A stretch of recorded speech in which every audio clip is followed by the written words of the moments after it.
Hey guys, that was such a warm welcome. I love a warm welcome. So I'm honored to share the stage with supermodel mama, Molly Sims. Thank you. Molly, you just recently penned your second book, Everyday Chic. Everyday Chic. It's a follow-up to my first book called The Everyday Supermodel. So the first one was all about beauty and being the best you can be inside and out, and we literally take this to the home and being the best you can be in the home. So it's all my super mamas, super single mamas, super mamas to be. It's all about, making that happy, healthy home and embracing that happy mess. We talk about perfection's not the unicorn. It's not, it doesn't exist. So you got to embrace that happy mess. And I love that. When I was, digging into the book, I was like, you know what? Molly's going to keep it real. As soon as I got into the intro. Well, the last chapter on both books is called Keeping That Shit Real. And I really think, honestly, that's what it's about because, everything now is filtered and photoshopped and, yes, of course, people will say, oh my God, your family looks so amazing. They look so pretty and perfect. I'm like, oh girl, you don't know. We make it seem that way, which I think is the point of the book. And, taking things that take a lot of effort taking things that take a lot of effort look effortless. And whether that be with design and decor or with being in the kitchen, I'm a working mom, so the work-life balance is really difficult.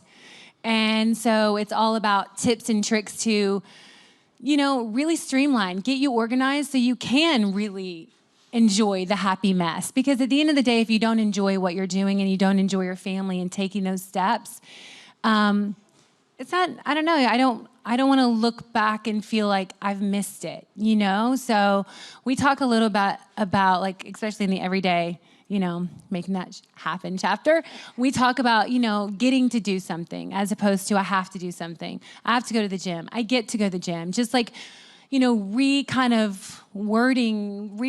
your brain, because we're all tired and we're all, you guys, we're here in New York City where it's just energy is all over the place. And I think, with my kids, I have to take them to school today instead of thinking, and it's weird, just like different, like changing of a word. I get to take my kids to school today. So I really tried to work on that as well and being more present.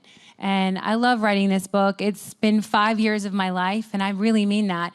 There are pictures starting back, I guess, almost 7 years ago. I met my prince a little bit late when I was 38, and I've had 3 kids in basically 4.5 years. And I was literally the girl who had cashmere sweaters in her kitchen, and they were placed in her oven. And so I had yogurt, wine, and milk in her refrigerator. That was about it. So I got pregnant on my honeymoon, and so I basically had a husband and a baby within 9 months and really didn't even know how to, honestly, bake anything, much less cook an entire meal. Well, I think it's so interesting. In the book, you talk about that 24/7 marathon and roller coaster of motherhood, and I could relate so much where you talked about in a minute, and I appreciate you so much for admitting this, ugly crying in the inside. Everything out here looks everything perfect. is just ugly.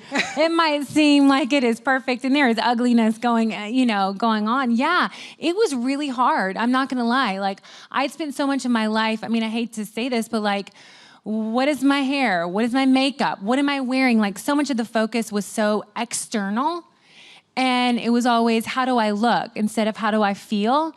And then you take a husband on top of that and children where you have real emotions and real things. And not that I loved my job and I still love my job and things that I do. But like, there's more than just me. And I think having children and having a family really, like, there's no time to focus on me anymore. And I miss a little bit of that. Like, we got here yesterday into New York and I'm like, oh, I miss it. I miss the electricity, the people, and the restaurants and the exciting things, but I wouldn't trade it. It just makes me appreciate it a little bit more.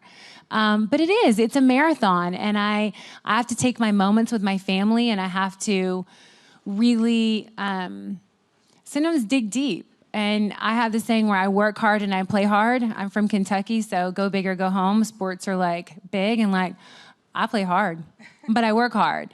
And I think as a mom, I have to, because I've got to just get it all done, you know? Right. And in addition to being a mom, you're also a wife. And, Yeah. I had a recent conversation with a sister friend of mine. We're wearing so many hats, mother, entrepreneur, wife. How do you and your husband find that us time? And what does that us time look like with 3 little ones running It's hard. around? We got into an argument the other day. I'm like, okay, listen, you need to not be so single focused. I'm multi-focused, okay? You got to multitask just a little bit more. It's hard. We have those things where he's an amazing father and he's an incredible husband. We just separated 6 years together. I'm so lucky. I'm going to knock on wood. But sometimes I think that's our biggest is finding time. So we definitely put it in the calendar, literally like an appointment. It's kind of sad, but that's just, I'm being honest. But 2, it's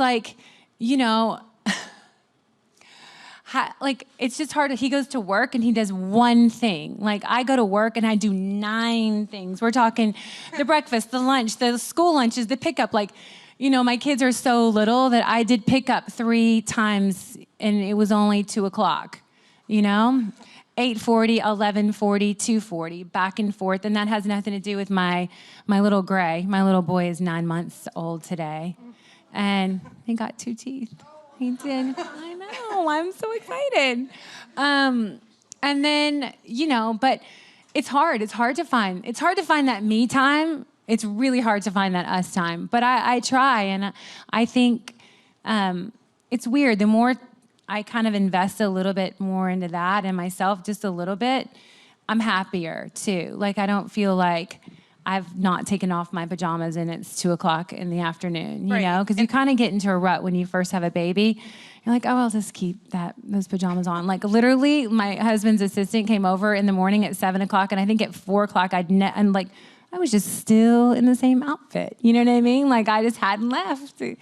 But self-care is important. I know for me, Sundays is my day of self-care. And you're so great on your Instagram stories sharing how you treat yourself and take care of yourself. And I know you've been honest and very open about aging and, trying treatments. I mean, Georgia Louise's electrocution facial. I'm trying it. This woman has electrocuted her face. I'm trying to get back, I'm trying to get back and taking care of my skin because sometimes, we have so much hair and makeup. And then when I'm not working, if you people would have seen me yesterday, I had roots about 4.5 inches.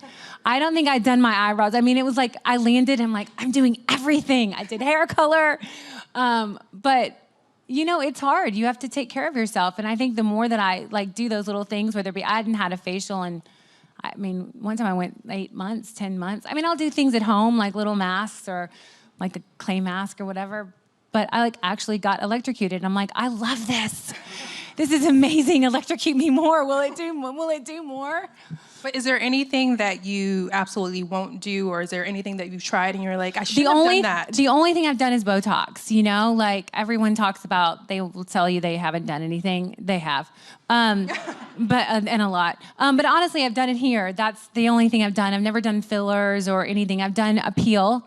I have really, really bad melasma, and when I'm pregnant, it gets really, really bad. So it's basically hyperpigmentation. I know the girls know, the guys, I don't know if you guys know what it is. But it gets really, really bad. And so I'll do peels when I'm all done breastfeeding at the end to try to lighten the patches because it can get quite patchy. And I really have to watch the sun. It's so fun aging gracefully, isn't it? It's so fun. But yeah, that's the only thing I've done. Listen, I think to each his own. I still want to be me and look like me. I want to, age gracefully, but I don't want to look like a different person. You know what I mean? My mom is an amazing example. She's done a little bit along the way, and she looks incredible, but she still looks like my mom. And I think, sometimes we get carried away with it because you look in the mirror and you kind of don't see what you should be seeing. And so I think, I know my village, which I talk a lot about in Everyday Chic. My village, my girls be like, no, girl, no, you are not doing that. Or mama did a little bit too much. You know what I mean? It's good to have that, honest feedback. Oh, you have to. My village is everything. My girlfriends, I think I think women are really hard on women. I think sometimes women are much harder than, I think men are easier on men than women are on women. Women, we can be tough on each other. And I have to say, even for me, sometimes I've, said things, but also, you're also more vulnerable with the people that are closest with you. But my village, literally, my best friend, who I went to Vanderbilt with, my roommate, she's still my best friend, Michelle Loki. She's now Michelle Carlson, and all those girls really do play a very important part in my life, but they're really honest and they're real, and I'm not pretending with them, know? And I love how in the book you had some amazing Hollywood mamas, give advice and tips. I did, and they're so great. Right. Who's in your Hollywood mama tribe? Who are you going to text or call? Rachel Zoe, we all know her for fashion and how she's such an icon in terms of always looking amazing and taking Chic to a whole nother level, but she is a phenomenal mom. She is kind. She is there for her babies. She loves them. She's a present mom. In her office when they were babies, there was an area just for them and basically a whole nursery. She brought them to work. She's the one who when I'm stressed, how are we going to do this? Are you going tonight? I can't go. Are you going to go? I don't know. I'm not feeling well. Okay, just go. I'll go if you go. Okay, we'll only have to stay an hour. I don't know. I love her in the way that she's so honest. She'll be she's so truthful. If she says, okay, this is not going well. I love that I have that bond with her. Vanessa Lachey, she's on Dancing with the Stars right now. She's an incredible mom, an incredible dancer. Vote for her. She and Nick are such a great couple, and we have kids that are 3 under 4, 5 years old, Camden and Brooklyn, and now Phoenix. And she's one that I can really go to with 3 under 4. Now we have 5-year-olds, but of just how much it is and how much we get overwhelmed with. And Jen Garner gave really nice quotes. She's just an incredible mom, an incredible human being, and just about being present. And she talks a little bit about the book, about sometimes you want to do it over again. You didn't kind of say it the right way. You wanted to say it with your kids and the next day you can get up and do it all over again. And I love that because sometimes we get so frustrated or don't do that or but everyone, Cindy Crawford gave me a kick-ass Casa Amigo margarita recipe that's really good. That's awesome. I know. It's fun, I will say, these girls work. And they work hard, and it's not easy. You guys get to see the finished product, but, I was delayed 3 hours yesterday. I flew almost 6. I'd gotten up at 4. I got here at 7. I got back up this morning at 5. It is work, but that's the easy work. It's weird, and I say that. Home, being with my kids, is the hardest work in the world. And I mean that. I can get up, I can go, I can do, but being at home, being present, trying to get everything done, I don't know how my mom did it, a working mom. I have so much respect for my mom, single women who work 2 jobs and they still get dinner on the table. They still provide for their family. I have such a respect, And there's so much criticism. Has there ever been a point where you've gotten unsolicited parenting advice, whether I get unsolicited parenting advice family all the time. members or internet trolls are always in the comments section. How do you deal with that?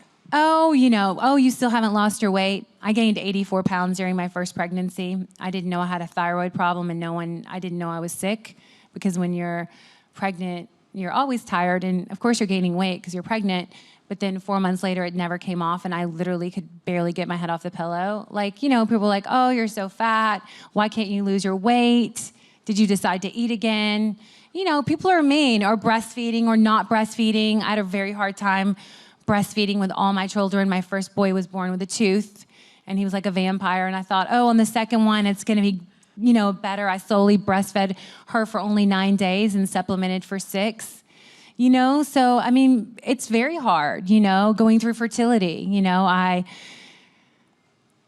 got stressed out, and I didn't think I was going to be able to have a second one, and I went to IVF, and it didn't work, and that whole thing of are you, eating again, or like, and it's all about like, no, I'm doing IVF, I'm doing IVF, you freak. You know what I mean? Yeah, of course, like I'm bloated and I'm fat right now because I'm injecting myself. Yeah, people are really tough, and it's hard. I try sometimes not to read it. You can't help but read it. Sometimes, I mean, it's right in your face. Like I made a comment once. I was like, women should get up and take care of themselves. And I just said I was in my pajamas, right, until like 4 o'clock. But I made that, and they were like, well, not all of us can get up and get ready and get out there. I'm like, I didn't mean it like that. I just meant like take care of yourself so you can feel better and put on a nice shirt and a pair of jeans. Right. You know what I mean? Like sometimes it's hard because you feel like you don't say things right, or you don't do the right things. Like I think for me, like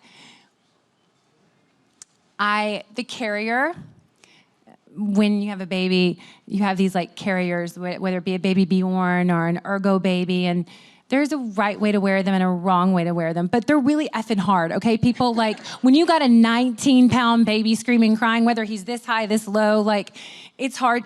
And they're like, oh, you're wearing him too high. You're wearing him too low. He's gonna fall out. Or like, I'm like, it started to make me like conscious. I'm like, oh my God, I'm never putting anything on. Like I'm filming myself or doing something like me, like I'll take a selfie with him. I'm like, he's too low. He's gonna fall out.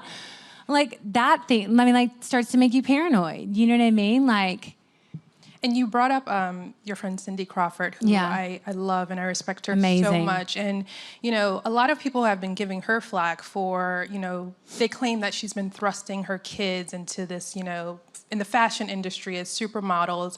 I know your little ones are, very young, but, do you think you would ever support them in, being models? And, I will support them in whatever they want to do. As long as they go to school, get an education, and stay off drugs, we're good to go.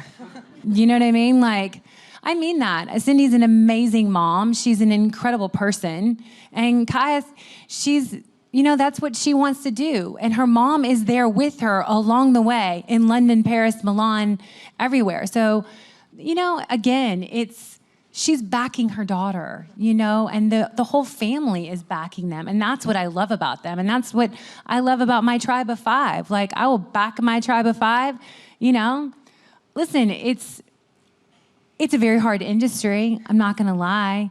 I hope they don't. If they choose our industry, I hope they have the moral, and I hope they have the be with all to be strong, because it does cut you down, like I have body dysmorphia because of my years of modeling. You know what I mean? Like I have certain things with eating, or I have certain things of like, oh my God, I can't do that because I'm like getting ready for something. So all those limitations, I don't want my children to have to go through, but it's also life. And I just hope they're strong if they do have to do those things and go through those things. And can you talk a bit about that, just the self-image that we have, and with social media, we're being nitpicked, and, there's apps that could, chisel this and suck this in, as it's a mom a slippery slope. Yeah, you've had kids fairly close in age, and, you talk about that, your body image, in the book. Can you expand on how you came to just love and accept your body for the magnificent vessel that it is? I think it took time. I started when I was 21, and I was not from Brazil, nor did I look like I was from Brazil. But I found a way through my personality and, being the best that I could be. But it was chiseled away quite a lot. I mean, I wasn't lying when I said I had yogurt, wine, and Hey, I'm not shaming you for that, and I want to touch on that because I know you said you had to learn how to cook. I had to learn a lot. Like I had to learn like basic things. Okay, basic chicken. So what's one meal? Well, my mom used to be like a little bit of this, a little bit of that, a little bit, and they're like Southern, so she's like biscuits and like, so that whole thing. But I think it took time. I think I gained confidence, back to your original question, of being okay with who I am. And I think the best thing that ever happened, I stopped focusing on me. and started focusing on baking. No. I started focusing on learning how to cook a chicken. No, but we have this thing called 2221, 2221 in the book. It's 2 proteins, 2 veggies, 2 salad grains, and then a big 1 pot. Now, I come from Kentucky, and it is the land of the casseroles. And my mom could feed 4, 8, 10 people, and she'd throw that stuff in the crock pot. And at the end of the day, 8 hours later, it would still be that. And I learned that. She gave me some really great 1-pot things that I think help all moms, because honestly, you do want them to eat healthy, and you do want them to have warm, good, nutrients, but it takes a lot of time. You know what I mean? So I think we talk a lot about in the book about all the tips on how to prepare on that Saturday or that Sunday. And I'm gonna teach you guys my pesto meatballs and my Moroccan chicken and things that I have mastered. And it's been really good. I've gotten to work with some really good people that have taught me like little tips. I've taken a cooking class. So what's one meal that you can cook that makes you feel like the master chef? That Moroccan chicken is freaking awesome. You do it with couscous, you do it with some cauliflower. It is so good. It looks good. It makes you look better than you are because it's got chicken and olives and lemon, and like men love it, women love it. Like it's lean. You can do couscous, you can do brown rice, you can do jasmine rice, you can do whatever kind of like carb you want. And it's good. It's just like wholesome, especially now you're going into fall. Your mouth is watering. Your mouth is watering, right? My meatballs are really good. I do a really good salmon. I think anything that has turkey in it, even though on my last pregnancy, I overdosed on it. So at these overdose on turkey? Because that is all I don't know. Like I became like a turkey. It was really random. Like to the point where like I can't even look at it. Like, and you're not supposed to eat like deli meat, and it was awful, but like I ate it and I didn't get sick, thank God, but I craved it. It's weird like how you crave and even though you know not to, you still gotta have it. So right now I'm actually gonna open up for audience Q&A. Thank you very much. So I just had a quick question. I was kind of wondering, at what point did you go from being like outside in to inside out? Outside in to inside out. I think when I started getting real about my life, and I just finished Vegas, I was dating someone who was not good for me. My uncle, at the time, he was a pastor, and he said, you had to pick a lane. I'm like, oh, what's meant to be is meant to be. It's going to work out. And he's like, actually, no.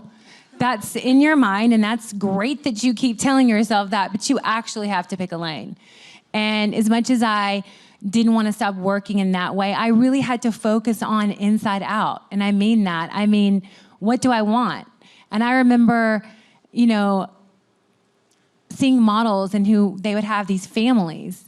And I'm like, oh my God, I wasn't jealous of what they looked like. I wasn't jealous of what they wore. I was jealous of what they had, babies and husbands and partners. And, I think as a model, I traveled so much, and being on Vegas, I missed weddings and funerals and birthday parties, and that's kind of goes back to the whole book. Like, I am damn well gonna enjoy this. I'm gonna learn how to do this, make it look good, but like, I'm going to enjoy it. And that's really when it started. Like, I had to like break up with a loser boyfriend, and then I got broken up with twice before I met my prince. And I had to get really real. And if they did not, it's hard when you first start dating to say, look, I want to get married, because you're like the loser girl who no, but you are. You kind of are. You're like, they know you're old.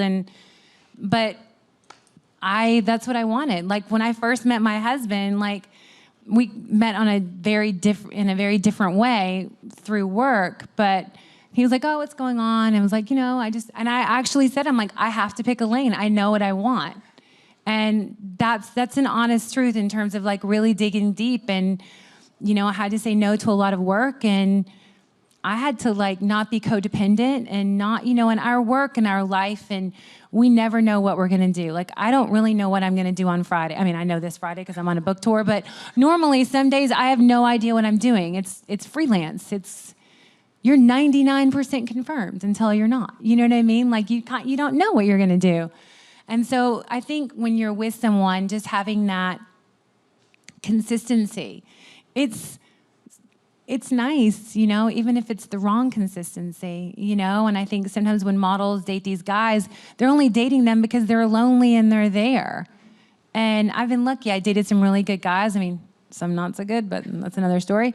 But I had to really get real with myself and really dig deep. And I think, that's where the whole keeping it real comes from, Do you have another question?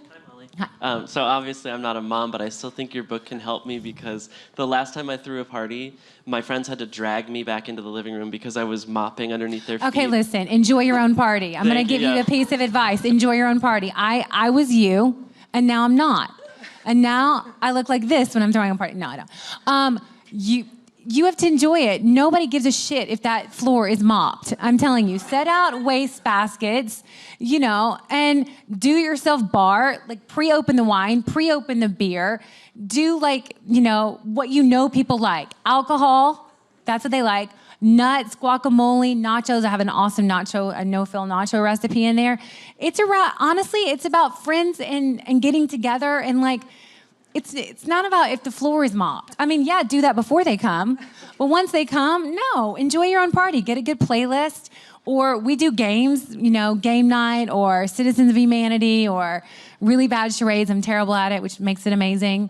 But yeah, enjoy it. That's the best advice I can. But plan it, but don't over-plan it and don't overthink it. I think a lot of people don't entertain because they're like, oh my God, I can't do that. It's too complicated. Don't make it complicated.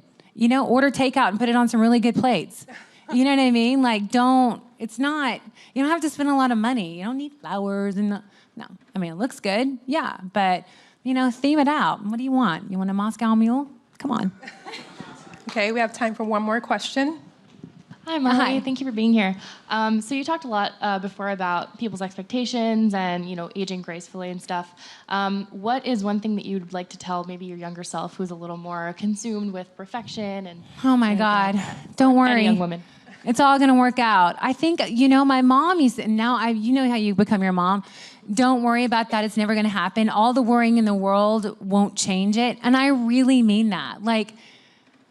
What you're worried about now, I promise you, in 6 months to a year, you will not be worried about. But that also doesn't mean take advantage of change. Change is the best thing that ever happened to me. I wanted to be a lawyer. I went to Vanderbilt. I went to DC to go into politics in between my sophomore and junior year. Then 4 months later, I was living in Germany, not speaking German, living with a random woman trying to model. You just never know. Be okay with change. Change can be the best thing. It can be the scariest thing, but it can be the best thing. Make new friends. Get yourself out there. It's a new day every day, and I really mean that. If that's what I could have told my younger self, I'd be like, okay, you can always start over. And I mean that. And keep pushing that door down. That's great advice. Well, thank you so You're much, so welcome. Molly, for joining us. Thank you. Can you let everyone know where they can find out more about Chic. Everyday I Chic? can actually say it's on sale today. Do you know how many times I've said it's not on sale yet? It is on sale today. You can go to Amazon, Barnes & Noble. It's on the internet. You can go to mollysims.com. But I love this book. When I just actually got my first copy 2 weeks ago, and I don't love a lot of things because after you've worked on something for so long, you're like, oh gosh, I love this. It's a really good book. It gives excellent tips, and it really is fun and chic, and you'll learn a lot. And I dug deep in that last chapter. Oh, yeah, you did. Yeah. See, I've got plenty of notes here. Thank you so much. Those are, I have notes too. I'm like, don't forget to do this. All right, guys, give it up for Molly Sims. Thank you.